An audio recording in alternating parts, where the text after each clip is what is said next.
Mark, here we go. It's that time of year again. We're back at the Crucible. You're looking forward to getting started? Yeah, I'm excited to get started like I am every year. You never really know what it brings here at Sheffield, so yeah, just looking forward to getting started and see what form we've got. And it's your 16th straight appearance here, 14th as a seed, so a sign of good consistency over the years. Yeah, I think so. I've always done alright. I've held my ranking, and I'd like to be doing a little bit better and not have to be relying on results here and there to get in, but I think it shows I've been, like you say, 14 years in the spin as a seed, so I'm obviously doing something right, but I'd like to get a good run here at Sheffield that I haven't had in a while. Well, absolutely. And have you done anything differently at all to prepare for this year? I try not to. I try and take it like any other tournament, try and not put any more pressure on myself than what's needed. Just go out there and try and play. I've been practicing hard, so I'm looking forward to getting started. And you're coming here off the back of a season where you've won another trophy, obviously.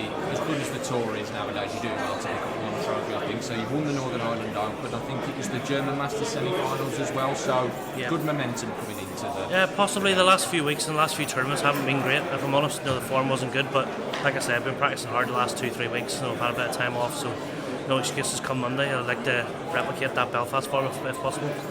Well, we keep our fingers crossed, and I've got to ask you on your beloved Man United while we've got you here. So you have to. Obviously, yes, they did lose to Everton last weekend, but they're still very much in the hunt for the top four. What are your thoughts on how they're doing at the moment?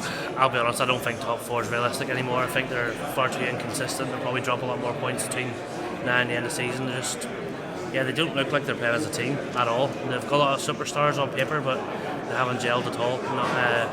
Not really sure I'd blame the manager. I think ultimately the players have to take a lot of responsibility, but the manager's normally the one that takes the brunt of it and loses their job. But yeah, it's just a sign of the times. I'm afraid at United that we're really, really struggling a long way back.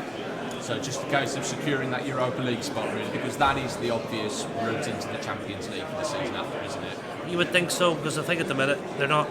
I don't think they're good enough to get in the top four. I think they're miles behind Man City and Liverpool, probably quite a bit behind Chelsea as well. So they're probably starting out the season realistically aiming for one spot. So, like you said, Europa League's probably a good in for like United. They have a chance of doing well in there, but even there, they've sort of fell flat on their face before and not done well. So, yeah, it's not a good time to be a United fan. But hypothetically speaking, Mark, the power's in your hands now. Who gets the job for next season? I like the talk of the guy from Ajax. Plays some really good football. I'm not sure what he's going to be like at this level, but the way I look at it is I'm not sure he could do much worse than what we've currently got, so give him a try.